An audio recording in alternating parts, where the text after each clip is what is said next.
Lumapit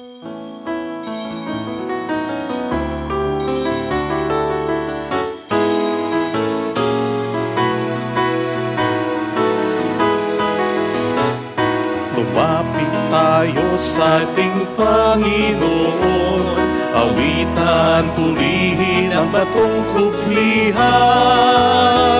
Ang Diyos siyang tanging lakas, magpasalamat tayo sa Kaniyang harapan.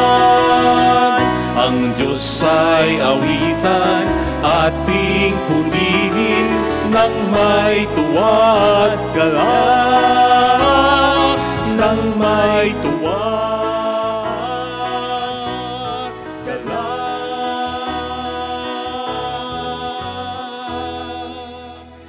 Sa ngalan ng Ama at ng Anak at ng Espiritu Santo. Amen. Sumainyo ang Panginoon. At sumaiyo rin. Pasalamatan natin ang Panginoon sa pamamagitan ng misang ito, lalo na sa pamamagitan ng ating mabuting buhay bilang mga Kristiyano. Hilingin po natin ang magandang biyayang ito. At upang tayo maging marapat, alin at magsisimuna para sa ating mga kasalanan. Tayo pong lahat, inaamin ko sa makapangyarihang Diyos at sa inyo mga kapatid, na lubha akong nagkasala sa isip, sa salita at sa gawa, at sa aking pagkukulang. Kaya sinasamo ko sa mahal na Birheng Maria, sa lahat ng mga anghel at mga banal, at sa inyo mga kapatid, na ako'y panalangin sa Panginoong ating Diyos. Kaawaan tayo ng mapagmahal na Diyos, patawarin sa ating mga sala, at patnubayan hanggang sa buhay na walang hanggan. Amen. Panginoon, kaawaan mo kami. Panginoon, kaawaan mo kami. Kristo, kaawaan mo kami. Kristo, kaawaan mo kami.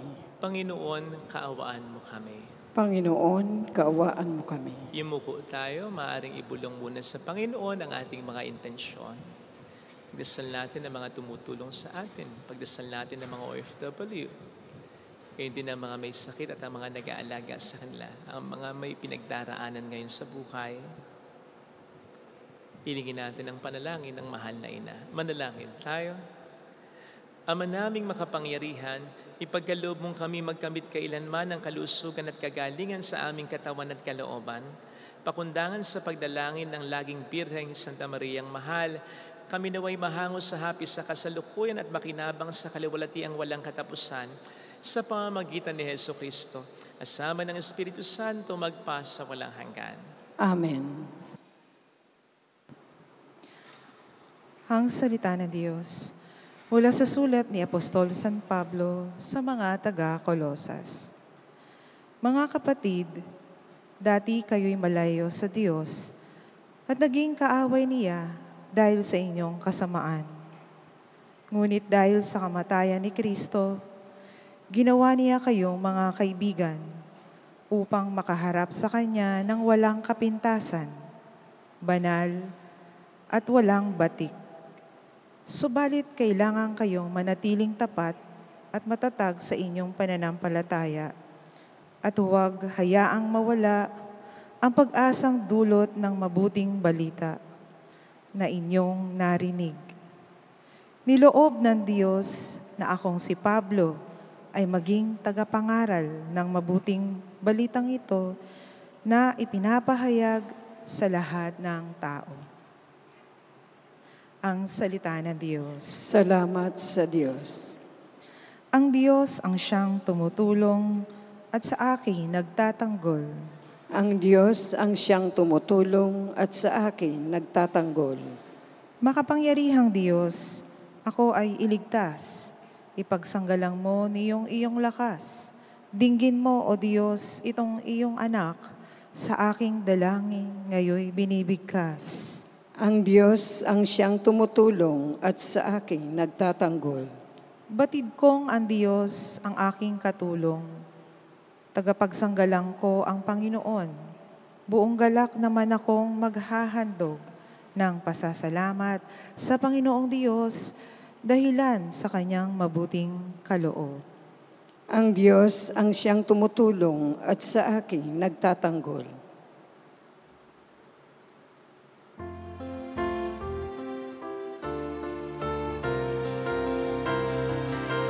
Alleluia, Alleluia, Alleluia, Alleluia, Alleluia, Alleluia.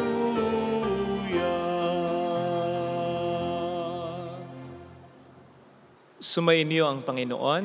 At sumayo rin. Ang mabuting balita ng Panginoon ayon kay San Lucas. Papuri sa iyo, Panginoon. Isang araw ng pamamahinga na paraan sina Jesus sa triguhan.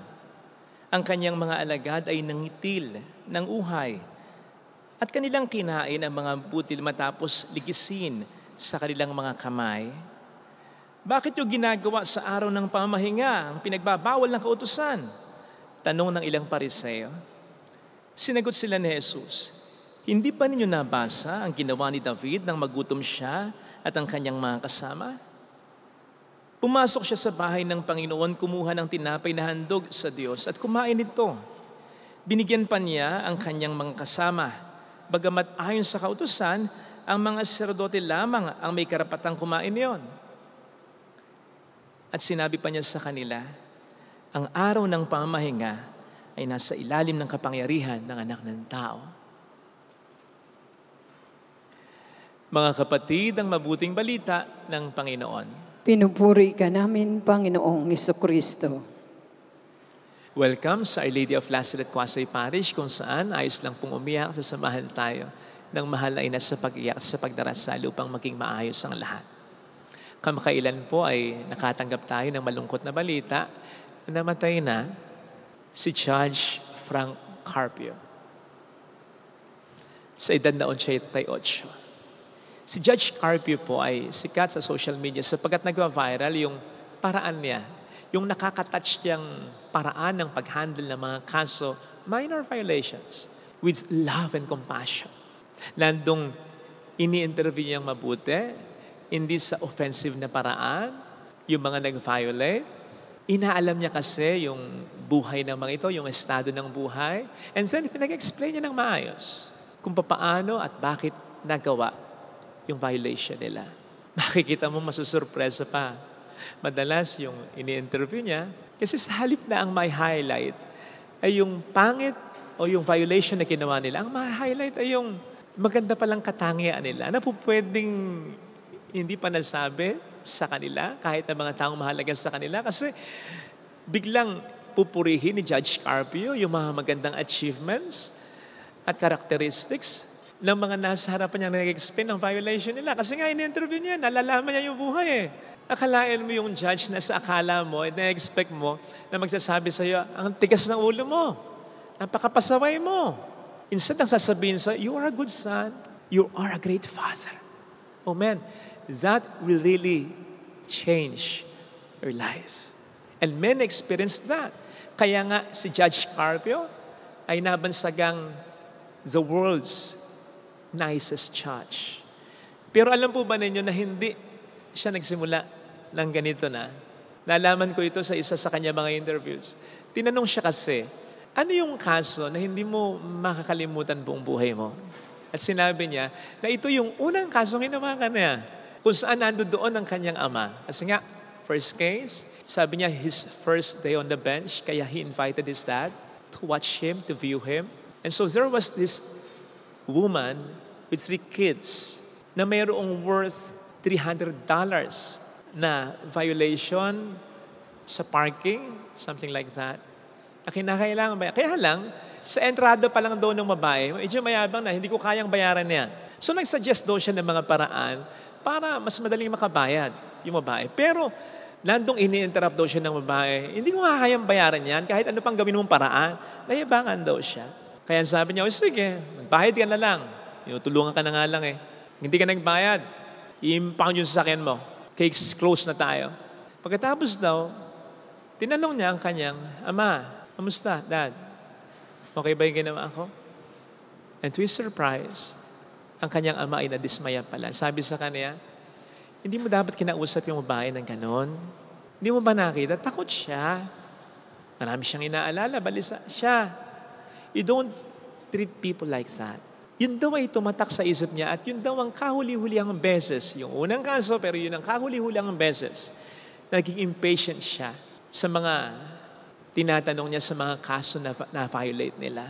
Magmula doon nun, iniintindi na niya yung mga ini-interview niya. Binibigyan na niya ng halaga. Binibigyan na niya ng boses. Hindi siya basta-basta nagpaparusa. Magparusa man, to correct but not to condemn. Ito po yung kulang na kulang sa mga Pariseo. Halimbawa ngayon sa ating narinig na Ebanghelyo, yung pakikinig muna sa tao. Yung pagbibigay muna ng halaga sa tao. Kara-karaka, agad-agad silang nanghusga. Nag-violate yung mga tao ng batas ng araw ng pamamahinga without really understanding or trying at least to understand the situation. Unang-una, hindi naman talaga nag-violate sapagkat wala naman talaga sa Mosaic Law yung sinasabing bawal kumain o bawal maglikis ng butil ng trigo sa araw ng pamamahinga. Ito ay additional lamang ng mga Pariseo. Kaya kumbaga ang nilalabag kumbaga dito, kung meron man ang mga tao, hindi batas ng Diyos, kundi batas na gawa ng mga Pariseo. At kung nagtanong-tanong lamang sila, at kung may concern lang talaga sila, they will realize na kailangan kumain ng mga tao nagugutom. Hindi mo pwedeng excuse man lang yan. Kahit ngayon lang, hindi naman sila nangitil ng uhay ng mga trigo nang parang mag-trip-trip lang. Nangangailangan. Ang sikmura ay walang laman. Hindi mo pwedeng maging maunawain man lang. Ang tamang pag-i-implement ng batas ay pakikiramdam muna sa tao. Pag-imbestiga muna. Hindi lamang kung paano ginawa yung violation, kundi kung ano naging dahilan. Kasi madalas, hindi naman tunay naman sa mga tao, nakakagawa lang ng mga violations. Dahil sa mga desperadong sitwasyon na mga ito. And we must recognize that. We must also help people realize that upang sila mismo makarealize na sa kabila ng ginawa nila, makapagpabago pa sila dahil may kabutihan sa kanila. Tama po na dapat ay may ngipin ng batas para walang aabuso. Pero hindi naman dapat nakaluluray, nakawawala ng pag-asa ang kagat ng batas na ito. Panoorin niyo po yung mga viral videos ni Judge Carpio kung paano siya nag-handle ng mga kaso.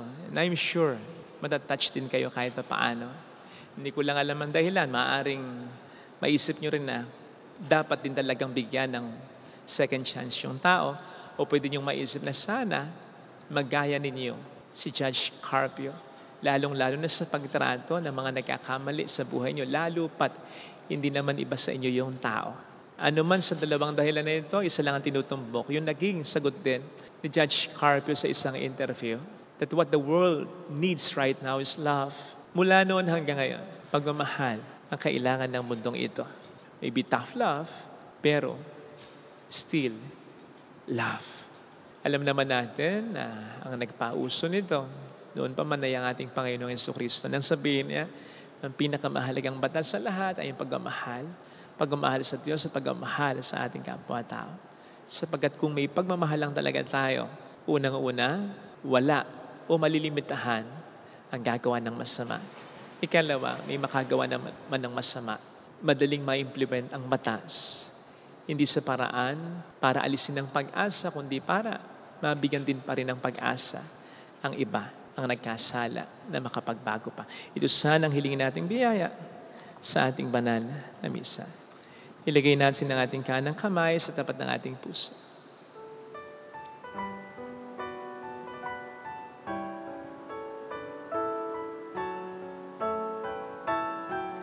Awitin natin. Alam kong may magagawa ang Diyos.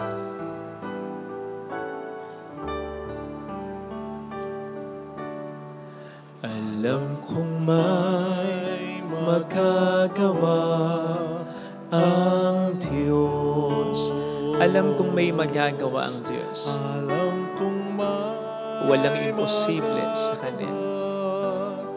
Lahat kaya niya. Kung ako'y magtatapat, kung ako'y magtatapat, sa Kaniya'y maglilingkod, sa Kanya'y maglilingkod. alam kong may magagawa ang Diyos. Alam kong may magagawa ang Diyos. Alam kong diringgin ng Diyos ang samo ko, Alam kong di sapagkat mahal niya ako. ng Diyos ang samo ko. Alam kong diringgin ng Diyos ang samo ko, Alam kong diringgin ng Diyos sapagkat anak niya ang ako. samo ko. Kung ako'y magtatapat, Kung ako'y magtatapat, sa Kaniya'y maglilingkod, sa Kanya'y maglilingkod. alam kong diringgin ng Diyos ang samo ko. Diringgin ng Diyos ang samo ko. Pumikit tayo at manalangin tayo. Panginoon, tulungan mo po akong maging mahabagin na tulad mo. At sa mga pagkakataon na nasasaktan ako, naargabyado ako, may naninira sa akin, ang umiral ay ang pagiging anak ko ng Diyos. Pagiging anak mo. Ang umiral ay ang pagiging anak ko ng Diyos. Hindi yung pagiging tao ko, kundi yung pagkapasensya, yung pangunawa, at yung mas magiging malawak na ina-expect mo na maipakita ko. Tulungan mo po ako, Panginoon, na wag agad-agad mag-react ng negatibo. Hallelujah! Purihin ng Diyos. Hallelujah! Pasalamatan siya. Siya ay muling babalik sa atin. Hindi niya tayo iiwan. Hindi niya tayo pababayaan. Paniwalaan natin yan. Hallelujah! Purihin ng Diyos. Hallelujah! Sa takdang panahon, babalik ang Panginoon upang tayo ay kunin. Tapat siya sa kaniyang mga pangako sa atin. Sabihin mo sa sarili, mayroong magandang mangyayari sa iyo. Higit pa sa inaasahan mo sapagkat mahal ka ng Diyos, pakatandaan. Kung lalapit ka kay Jesus, maaaring matagal, maaaring maging mahirap, pero magiging maayos din naman ang lahat. Mayroong magandang mangyayari sa iyo. Lahat naman tayo may pinagdaraanan. At kadalasan, yung mga taong madaling magalit, madaling mang-ape, madaling mang-nakit, sila yung pinaka sinaktan, pinaka may problema, pinaka kinakailangang kaawaan. Papuri sa Ama at sa Anak sa Espiritu Santo. Kaparanan sa unang-una, ngayon at magpakailanman at magpasawalang hanggan. Amen. Pag-aalay.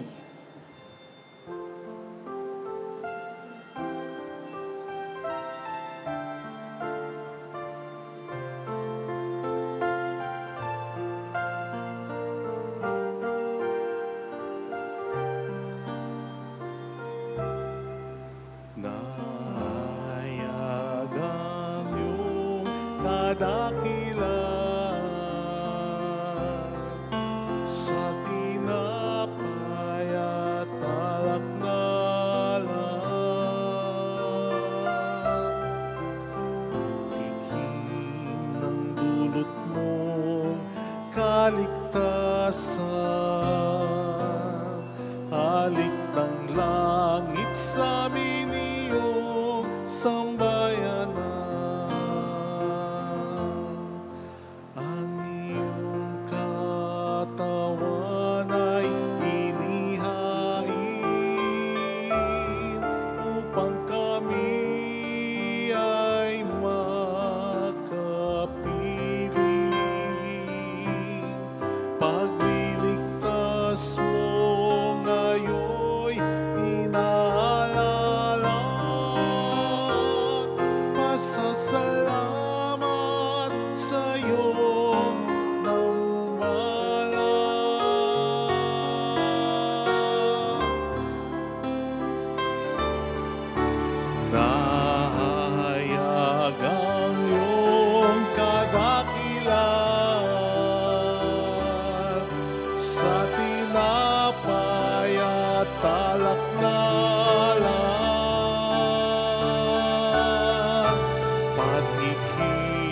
ang dulot mo, kaligtasan. Halik ng langit sa amin iyong sambayanan. Manalangin tayo, pang ating handog ay maging kalugod-lugod sa Diyos Amang makapangyarihan. Tanggapin nawa ng Panginoon itong paghahain sa iyong mga kamay, sa kapurihan niya at karangalan sa ating kapakinabangan at sa buong sambayanan niyang banal. Ama naming lumikha, ang iyong nagkatawang taong anak ay tumulong nawa sa aming ginagawa upang siya na iniluwal ni Maria nang di bumawas kundi lalo pang nagpaganap sa pagkabirhen ay magpagindapat na kalugdan mo ang aming paghahain sa ikapagpatawad ng mga kasalanan namin sapagat siya ang Panginoong kasama mo at ng Espiritu Santo magpa sa walang hanggan. Amen. Sumainyo ang Panginoon. At sumaiyo rin. Itaas sa Diyos ang inyong puso at diwa. Itinaas na namin sa Panginoon. Pasalamatan ang Panginoong ating Diyos. Marapat na siya ay pasalamatan. Ama naming makapangyarihan, tunay nga pong marapat na ikaw ay pasalamatan. Ngayon ang mahal na birhen ng Lasalet ay aming pinararangalan. Bukod mong pinagpala sa babaeng lahat ang mahal na birheng totoong mapalad na iyong piniling maging ina ng iyong anak nung isugo mo siya bilang aming Mesiyas. Sa kapangyarihan ng Espiritong Banal, ang Birheng Maria ay naging inang tunay ng iyong anak na kanyang isinilang bilang liwanag nitong sanlibutan. Kaya kaisa ng mga anghel na nagsisiawit ng papuri sa iyo ng walang humpay sa kalangitan, kami nagbubunyi sa iyong kadakilaan. Santo, Santo, Santo, Panginoong Diyos ng mga hukbo, napupuno ang langit at lupa ng kadakilaan mo. Usana sa kaitaasan. Pinagpala ang naparirito sa ngalan ng Panginoon. Usana sa kaitaasan. Ama naming banal, ikaw ang bukal ng tanang kabanalan, kaya't sa pamamagitan ng iyong Espiritu gawin mong banal ang mga kaloob na ito upang para sa amin ay maging katawan at dugo ng aming Panginoong Hesukristo. Bago niya pinagtiis ang kusang loob na maging handog, hinawakan niya ang tinapay, pinasalamatan kaniya, pinagati-hati niya iyon, iniabot sa kaniyang mga alagad at sinabi, tanggapin ninyong lahat ito at kanin. Ito ang aking katawan na iahandog para sa inyo.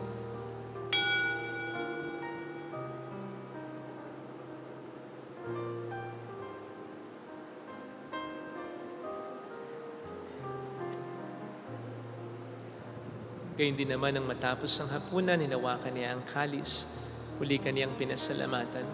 Iniabot niya ang kalis sa kaniyang mga alagad at sinabi, tanggapin ninyong lahat ito at inumin. Ito ang kalis ng aking dugo ng bago at walang hanggang tipan. Ang aking dugo na ibubuhos para sa inyo at para sa lahat sa ikapagpatawad ng mga kasalanan. Gawin niyo ito sa pag-alala sa akin.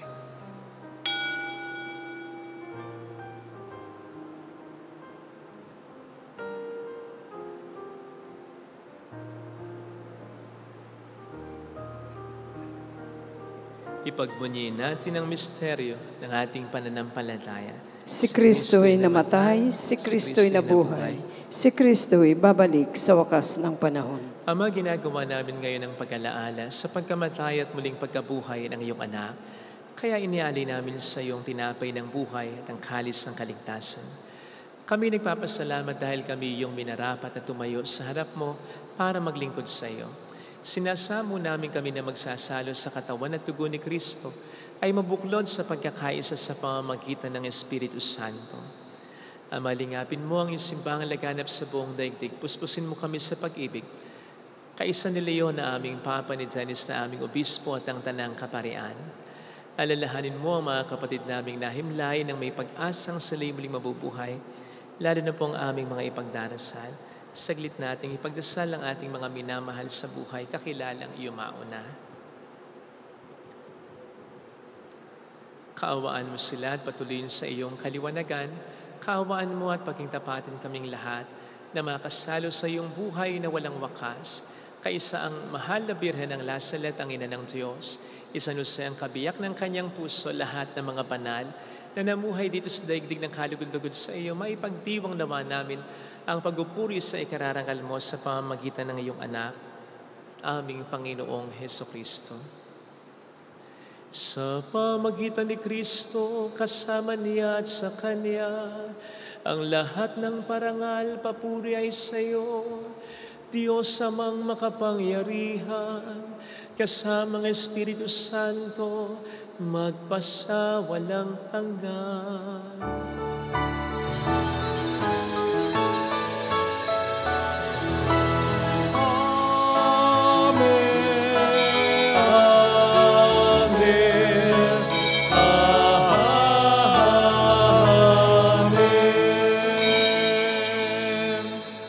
Tumawag tayo sa ating Ama.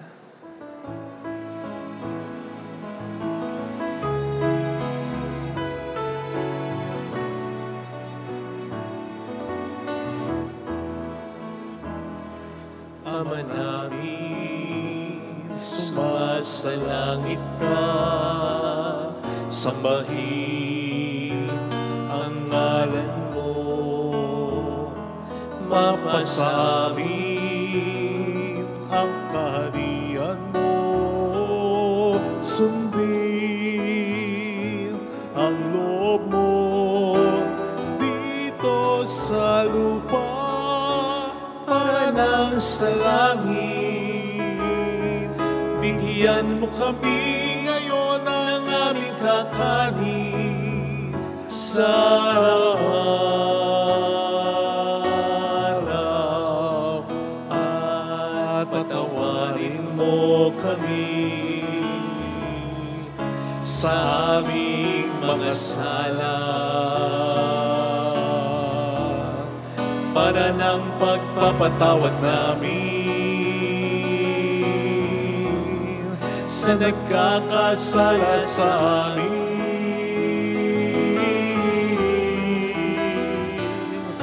At huwag mo kami ipahintulot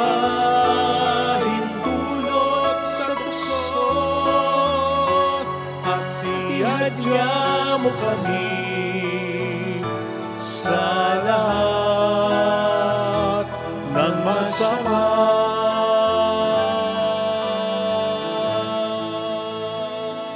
Iniling namin kami adya sa lahat ng masama, pagkalooban ng kapayapaan araw-araw. Iligtas sa kasalanan, samantalang aming pinaghahandaan ang dakilang araw ng pagpapahayag ng tagapagligtas naming si Hesus Kristo. Sapagkat iyo ang kaharian, ang kapangyarihan at ang kapurihan, magpakailanman. Amen. Panginoong Hesus Kristo, sinabi mo noon, sinasabi mo rin sa amin ngayon, kapayapaan ang iniiwan ko sa inyo, aking kapayapaan ang binibigay ko. Tunghayin mo ang aming pananampalataya, huwag ang aming pagkakasala. Pagkalooban mo kami ng kapayapaan at pagkakaisa-ayon sa iyong kalooban. Kasama ang Espiritu Santo, magpasa walang hanggan. Amen. Ang kapayapaan ng Panginoon ay sumainyo daw ang lahat. At sumaiyo rin. Magbigayan tayo ng kapayapaan sa isa't isa. Kapayapaan po. Peace be. Peace be. Kordero ng Diyos na nag-aalis ng mga kasalanan ng sanlibutan, maawa ka sa amin. Kordero ng Diyos na nag-aalis ng mga kasalanan ng sanlibutan, maawa ka sa amin. Kordero ng Diyos na nag-aalis ng mga kasalanan ng sanlibutan, ipagkaloob mo sa amin ang kapayapaan. Narito sa harap natin ng Panginoon ang ating buhay at kaligtasan. Mapapalad tayong inaanyayahan. Panginoon, hindi ako karapat-dapat na magpatuloy sa iyo, ngunit sa isang salita mo lamang ay gagaling na ako.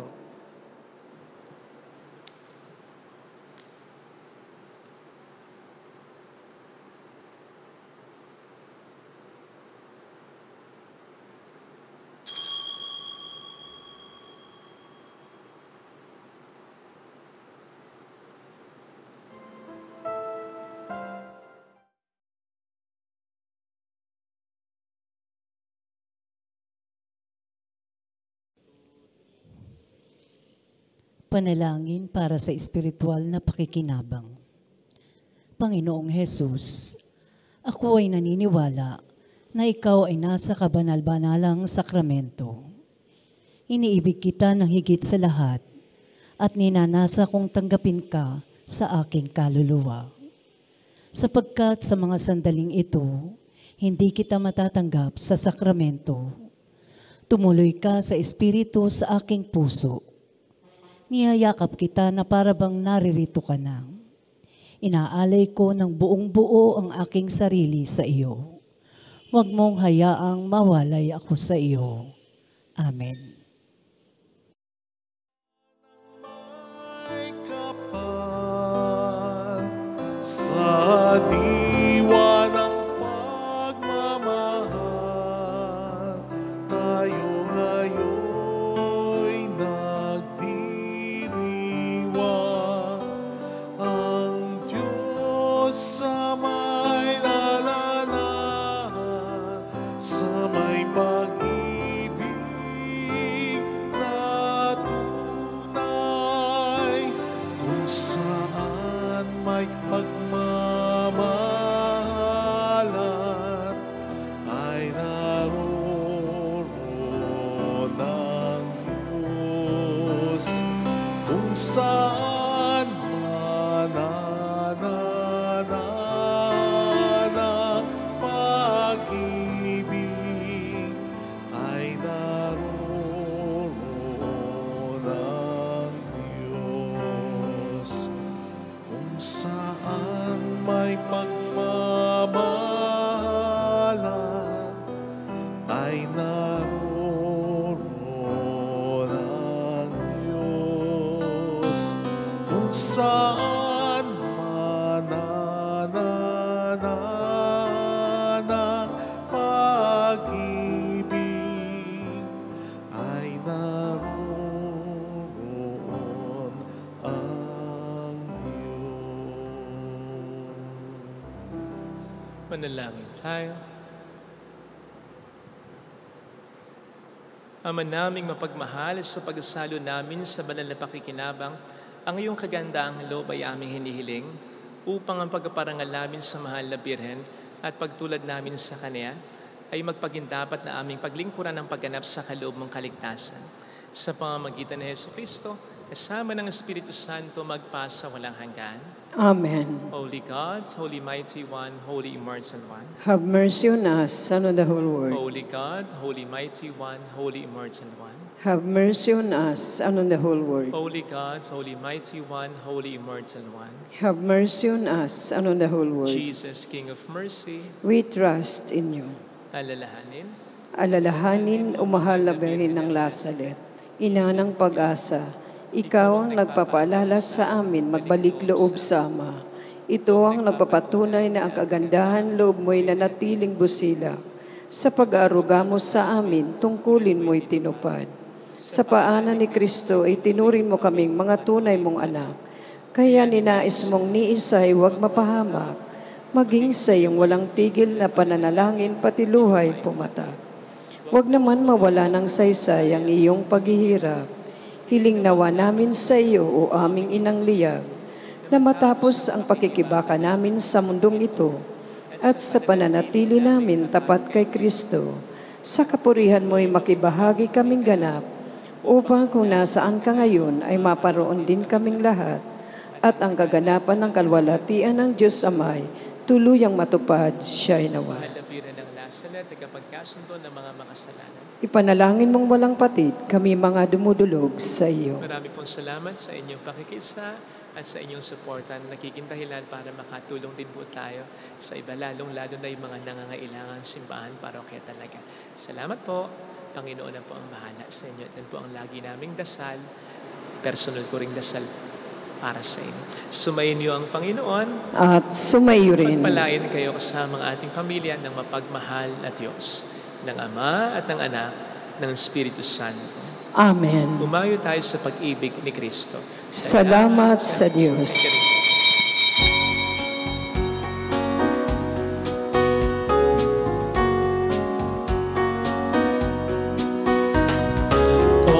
On this day, O Mother of our Lord, we sing you praise for lighting up our way. Your tears did soften up the hearts of men, and they still do today. May our love for you bring comfort